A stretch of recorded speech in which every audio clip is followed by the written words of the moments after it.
اعوذ باللہ من الشیطان الرجیم بسم اللہ الرحمن الرحیم اللہم صلی علی سیدنا و مولانا محمد و علی آلہ و اصحابہ و بارک وسلم وسلم۔ ناظرین محترم، آپ کا میزبان احمد نصیر آپ کی خدمت میں حاضر ہے۔ جو دین کا علم بانٹے اسے عالم دین کہا جاتا ہے، چونکہ علم والفجر کی تنویر جہاں تاب کا نام ہے، علم واللیل کی زلفوں میں بسائی ہوئی شام ہے۔ کعبہ قوسین کی منزل کو یہی سر کرتا ہے، ایک لمحے میں یہ صدیوں کا سفر کرتا ہے۔ علم طالب کو طلب سے بھی سوا دیتا ہے، اور جہل انسان کو بو جہل بنا دیتا ہے۔ سر بستر ہو تو یہ حقہ ولی ہوتا ہے، اور کربلا ہو تو یہ حسین ابن علی ہوتا ہے۔ ناظرین محترم، بتانا یہ مقصود ہے کہ علم بانٹنے والی شخصیات کے ساتھ اگر دن دہاڑے ایسے ماجرے پیش آئیں تو کیا ہم پاکستانی کہلانے کے لائق ہیں؟ کیا ہم واقعی پاکستانی ہیں؟ کیا یہ وہی پاکستان ہے جو قائد اعظم محمد علی جناح نے بہت جد و جہد سے حاصل کیا؟ کیا یہ وہی پاکستان ہے جو حضور علیہ السلام کی بشارت سے ہم کو ملا؟ یہاں تو سب کو اپنی بات کہنے کا حق ہے۔ جب ایک چیز مارکیٹ میں وائرل ہو جاتی ہے تو سب کو حق پہنچتا ہے کہ اس پر کمنٹ کرے، اس پر اپنی رائے دے۔ اگر آپ کو اتنا شوق ہے کہ آپ کی ذات پر تبصرے نہ ہوں، کیونکہ بات انہی کی ہوتی ہے جن میں کوئی بات ہوتی ہے، اگر آپ کو یہ شوق ہے کہ آپ کی رائے پر تبصرے نہ ہوں تو آپ مارکیٹ میں تشریف نہ لائیں۔ ہمارے ساتھ موجود ہیں، کسی بھی تعارف کے محتاج نہیں، ایک ہی تو حادثہ ہے اور وہ یہ کہ آج بات نہیں کہی گئی، بات نہیں سنی گئی۔ ہمارے ساتھ موجود ہیں علامہ ناصر مدنی، کسی بھی تعارف کے محتاج نہیں، گھر گھر مسکراہٹیں بکھیرتے ہیں، اداس چہروں پر مسکراہٹیں بکھیرتے ہیں، ان کا کام ہے روتے ہوئے چہروں کو ہنسا دیتے ہیں۔ ناصر مدنی ہمارے ساتھ موجود ہیں اور ان کے وکیل ہمارے ساتھ موجود ہیں۔ علامہ صاحب، کیسے مزاج ہیں آپ کے؟ جی اللہ کا شکر ہے، طبیعت ٹھیک ہے آپ کی؟ سب ٹھیک ٹھاک، خیر وفیت سے ہیں؟ علامہ صاحب، سب سے پہلے تو یہ بتائیں کیا ماجرا پیش آیا، یہ کیا ہو کیا گیا؟ جبکہ آپ تو مسکراہٹ بھی کھیرتے ہیں، آپ نے تو کبھی کسی فقہ کو ٹچ نہیں کیا، آخر کیا ماجرا پیش آیا؟ دیکھیں عزت مآب، میں آپ کا شکریہ ادا کرتا ہوں کہ آپ صحافی جو ہوتے ہیں وہ ایک معاشرے کی آنکھ ہیں۔ آپ جیسے لوگ بن لوگوں کے ٹریول کیے ایوان بالا تک بات پہنچا دیتے، آپ جیسے لوگ ایک مظلوم کی بات سن لیتے۔ پہلے تو میں آپ کا قدردان ہوں کہ آپ میرے گھر میں تشریف لائے مشکل گھڑی میں۔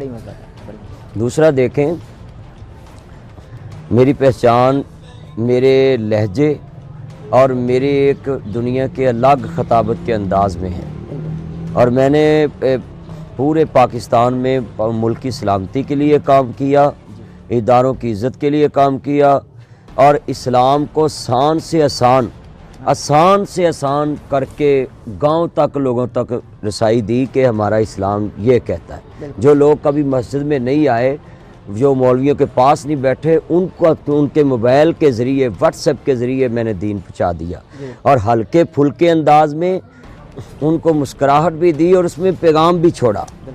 تو مجھ جیسے انسان پہ اس طرح تشدد کرنا، اور وہاں لے جا کر میں آپ کو بتانے لگا ہوں کہ وہ اتنا بڑا مافیا ہے کہ جو بھی یوٹیوب چینل ان کے خلاف کوئی کام کر دے تو انہوں نے مجھے بولا کہ ہم اس کو یہاں لا کر اس کا مذہب بھی چینج کرتے ہیں، اپنا موقف اس سے لیتے ہیں، جو ہم کہتے ہیں وہ بولتا ہے، اور اس کے چینل انہوں نے ایکوائر کر لیے۔ یہ بہت بڑا گینگ ہے، اور آپ کے توسط سے میں یہ بات بھی ان کو بتلانا چاہتا ہوں کہ اگر کتنے لوگ خاموش ہو کر ان بلیک میلنگ کی زندگی گزار رہے ہیں، وہ اپنی مطلب کا بیان لیتے ہیں وہاں، اگر میں خاموش رہتا تو میں بھی ذلت کی زندگی جیتا، مگر میں نے سوچا کہ عزت کی زندگی ایک دن کی کافی ہے کہ سالوں سال ذلت سے جینا۔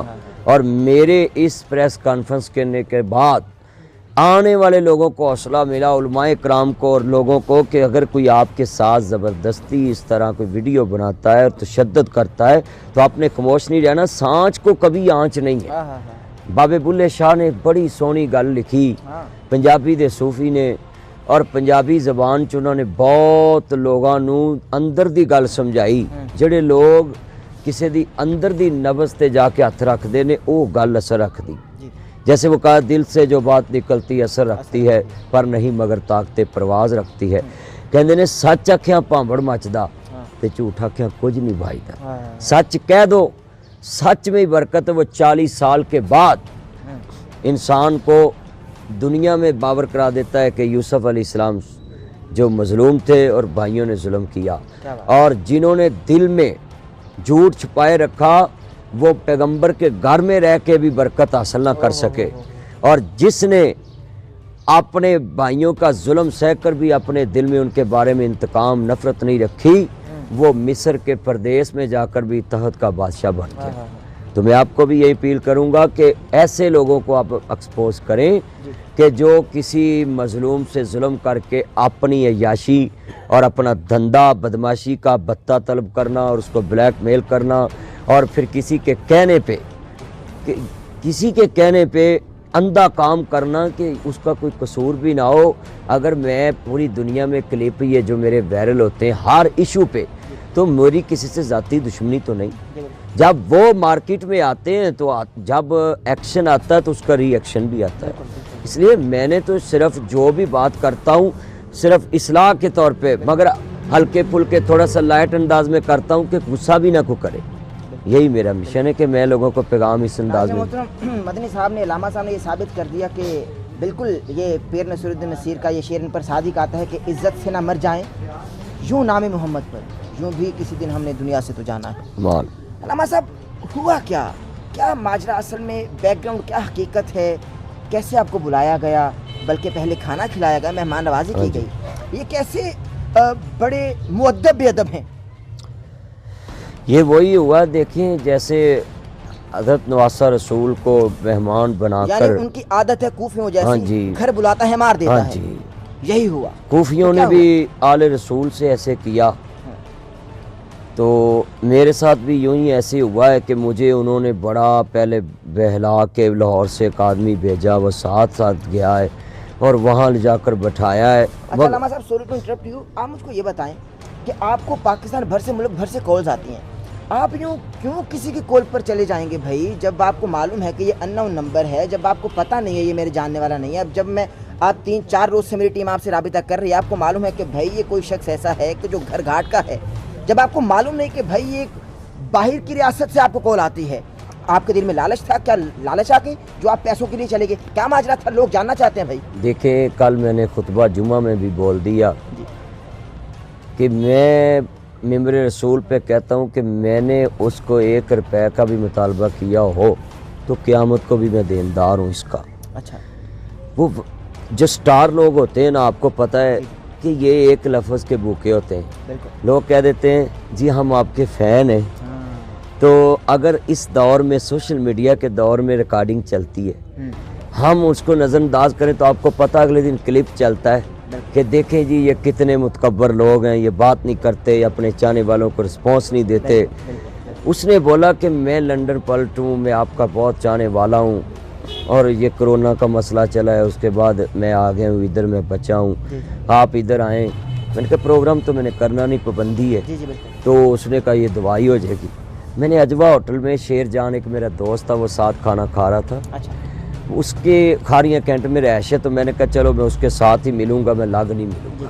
وہاں تک تو میں بالکل محفوظ تھا اجوا ہوٹل میں، ویسے ڈائریکٹلی نہیں چلے گیا، وہ میں نے دوست کا سہارا لیا ہوا تھا کہ وہ میرا دوست ادھر بہت با اثر ہے، اس کے ہوتے ہوئے تو اس نے کچھ نہیں کیا۔ یہ وقت کیا تھا؟ یہ شام کے ٹائم جب میں 8-8:45 بجے اس ہوٹل میں پہنچا، اس کے بعد 2 گھنٹے 1.5 گھنٹہ اس ہوٹل میں ہم رہے، اس کے بعد وہ سارے لوگ ادھر 2-4 موجود تھے، جس نے واٹس ایپ پہ کال کی وہ اس نے ریسیو کیا مجھے، اور جو اس کے ایک ساتھی تھے وہ ادھر ہی بیٹھے تھے سامنے، وہ تصویر بھی نہیں کسی کو بنانے دے رہے تھے، ویڈیو بھی، بلکہ کہتے ہیں یہ مشہور شخصیات بڑے پیسے لے کر آتی ہیں۔ میں نے کہا اتھے بیٹھے ہی کہ میں کہا جی بالکل ٹھیک ہے، میں کہا یار یہ بندہ کیسا ہے، لوگوں کو تصویریں بھی نہیں اتارنے دے۔ جب تھوڑی سی پرینت کے لیے وہ باہر جاتا تھا تو وہ ویٹر دوڑ کے میرے ساتھ تصویر بنا لیتے تھے، اور لوگ پاس بیٹھے تھے اٹھ کے کھڑے ہو کے کھانا کھاتے چھوڑ کے میرے ساتھ ویڈیو بنا کے چلے جاتے۔ وہ دوست کو بھی روکنے لگا، میں اس کو نہ روکنا، یہ میرا دوست ہے خاص، اس نے بنا لی وہ تھوڑی سی سنیپ چیٹ، اور محفوظ ہو گیا وہ بھی۔ تو اس کے بعد اس نے بولا میرے گھر چلو، میری والدہ بیمار۔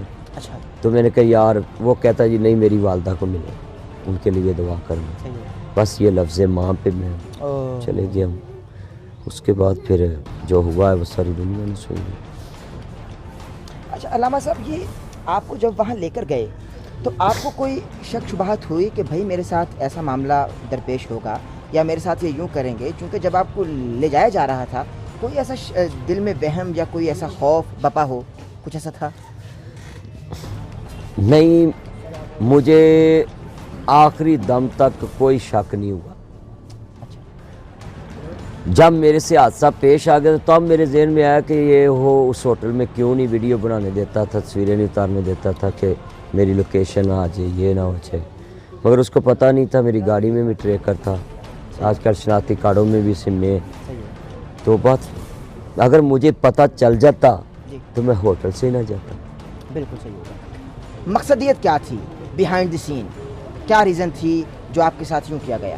دیکھیں، وہ ساری دنیا نے تانے بانے جن کے ساتھ جوڑ دیے ہیں، وہ آپ کو بھی پتہ ہے، معاشرے کو بھی پتہ ہے کہ کس کے لوگ ہیں، وہ ان کے پیچھے کون سے بااثر لوگ ہیں، یہ ساری دنیا نے دیکھ لی ہے۔ اب مجھے بتلانے کی ضرورت نہیں رہی۔ یہ تحقیقاتی ادارے ملک کی سلامتی کے، یہ ہماری لاہور پولیس، پنجاب پولیس، پاک آرمی اور پاک ISI اور پاک FIA، یہ سارے انشاءاللہ ان تک پہنچ جائیں گے۔ مجھے امید ہے کہ ہمارا پاکستان محفوظ ہاتھوں میں ہے، اور انشاءاللہ ادارے آئندہ کسی کو جرت نہیں دیں گے کہ وہ اس طرح کے آدمی پہ ہاتھ ڈالے کہ جو امن کا پیغام دیتا ہو۔ مدنی صاحب، جو 4 ملزمان پکڑے گئے یہ کون تھے؟ چونکہ پنجاب پولیس پر تو اب تک الزام ہے جو ازل سے میرے خیال سے اب تک رہے گا، چونکہ اگر آپ کا ایک مسئلہ حل ہو گیا تو پوری عوام کا مسئلہ حل نہیں ہوا۔ جی لوگ بے گناہ پکڑے جاتے ہیں۔ آپ یہ بتائیں، جو 4 ملزمان پکڑے گئے وہ کون تھے؟ کیا وہ گناہ گار ہیں؟ کیا وہ برابر کے شریک ہیں؟ یہ جو 4 ملزم پکڑے ہیں یہ بھی انہی ملزموں میں سے ہیں، بلکہ ان میں سے تو ایک ایسا بھی ملزم ہے جو میرے ساتھ گاڑی میں بیٹھ کے آخری دفعہ میں چھوڑ کے گئے۔ اچھا، یہ وہی ملزم ہے، تو ان یہ کا ہی کیا ڈیرا، ان کا ہی اسلحہ استعمال ہوا۔ اچھا، اب وہ کیا جو دوسرے ملزمان جنہوں نے آپ پر تشدد کیا، میرے خیال سے استری سے آپ کو ڈراتے رہے؟ دیکھیں، وہ جنہوں نے میرے پہ تشدد کیا، مجھے استری دکھاتے رہے، میرے انہوں نے داڑھی اور سر کے بال ختم کرنا چاہے، وہ 8 سے 10 لوگ تھے اور 6 فٹ ان کے قد تھے، کسی کا 5.5، کسی کا 6، اور وہ اپنے آپ کو عباسی اور راجے کہتے تھے۔ وہ ان کی بولی پنڈی کی تھی۔ اچھا، اور وہ ایسے انہوں نے میرے سے چینل ایکوائر کیے، ID پاسورڈ وہ میرے ایڈمن سے دونوں پہ فون پہ کہا کہ آپ ان کو بالکل ویسے بولیں جیسے کہتے ہوتے میرا چن میرا مکھن، بالکل اسی انداز میں بولیں کہ ان کو محسوس نہیں کرانا کہ میرے اوپر گنے ہیں۔ تو میں نے ان کو فون کیا اپنے ایڈمن کو، اور انہوں نے سارے ان کو چینل کے پاسورڈ دے دیے اور انہوں نے ایکوائر کر لیا۔ وہ بہت ٹریننگ یافتہ تھے، اور عزت مآب کے توسط سے میں بتانا چاہتا ہوں اپنے چاہنے والوں کو کہ انہوں نے کہا کہ ہم نے ادھر لا کر بڑے بڑوں کے مذہب چینج کیے، بڑے بڑوں کے بولتی بند کیے، آپ تو چیز ہی کچھ نہیں۔ ماں کتنی یاد آئی؟ چونکہ ماں کے نام پر آپ گئے تھے، ماں کتنی یاد آئی؟ میں نے ان کو اپنی ماں کا حوالہ دیا، آپ نے کون سی بات چھین دی؟ میں ان کو بولا کہ یار 23 سال ہو گئے میرے والد صاحب کو فوت ہوئے، ہماری ماں نے ہمیں بڑی محنت سے پالا، اور یہ علامہ ناصر مدنی کا نام کسی پلیٹ فارم سے نہیں ملا، یہ بہت محنتوں سے اس مقام تک میں پہنچا ہوں، اور میری ماں نے ہمیں پڑھایا۔ لوگ کہتے ہوتے تھے اس کو کہ اس کو کام پہ لگاؤ، وہ کہتی نہیں، یہ پڑھ جائیں گے میری زندگی سور جائے گی۔ میں نے اس کو بولا کہ میں نے یتیم خانہ بنایا ہوا ہے، اس میں 5 خاندان رہ رہے میرے پاس، یہ چونیا کے پاس ہی ہے، میاں عمر محمود صاحب کے فارم کے پاس۔ تو میں نے کہا یار میرے ساتھ بڑی بچین ہے، تو میں فلائی کام کر رہا ہوں، تو میری ماں نے بڑی محبتوں سے پالا ہے مجھے، پھر اپنے بچوں کو یاد کیا ادھر، وہ لمحہ نہیں مجھے بھولتا۔ آپ نے اس دوران ان سے کہا کہ بھائی مجھ کو یوں نہ کرے، بس ایک ہی بار مجھ کو ختم کر دیں یا جان سے مار دیں، اس طرح تشدد یہ کیا جا لفظ رہا ہے؟ میں نے اس ٹائم کہا جب انہوں نے کہا کہ یہ داڑھی اور سار کے بال ہم نے ختم کر دیں، تو میں نے اس ٹائم کہا کہ اس شناخت کے بغیر میں باہر نہیں جاؤں گا، میں مر جاؤں گا ادھر ہی، میں ادھر سے ایسے نہیں، آپ مجھے مارنا چاہتے ہیں تو اس طرح میرے سے ظلم نہ کریں، آپ مجھے مار دیں، اگر آپ کا میں نے کچھ بگاڑا ہے آپ مجھے بتائیں، اگر آپ کو مجھ سے کچھ شرعی مسئلہ ہے تو جو میں غلط کرتا ہوں تو وہ میں آئندہ اپنی سپیچ میں نہ کروں، آپ مجھے بتائیں،